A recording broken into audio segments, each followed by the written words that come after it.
شمالی وزیرستان کے علاقے میر علی میں گزشتہ روز شہید ہونے والے پاک فوج کے افسران کی نماز جنازہ ادا کر دی گئی۔ صدر آصف علی زرداری اور آرمی چیف نے شرکت کی۔ ISPR کے مطابق لیفٹیننٹ کرنل سید کاشف علی اور کیپٹن محمد احمد بدر شہید کی نماز جنازہ چکلالہ گیریجن میں ادا کر دی گئی۔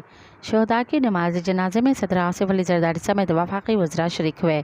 Army chief general Syed Asim Munir, chairman joint chief of staff committee نے بھی نماز جنازہ میں شرکت کی۔ وزیر خارجہ، وزیر داخلہ، اعلیٰ حاضر سروس فوجی اور سول افسران بھی جنازے میں شریک ہوئے۔ اس موقع پر صدر زرداری کا کہنا تھا کہ پاک فوج نے ہمیشہ ایمان، اتحاد اور نظم و ضبط کے اصولوں کو ہمیشہ برقرار رکھا ہے۔ پاک فوج نے ہمیشہ دہشت گردی کے خلاف جنگ میں پیشہ ورانہ معیار برقرار رکھا ہے۔ مزید خبرن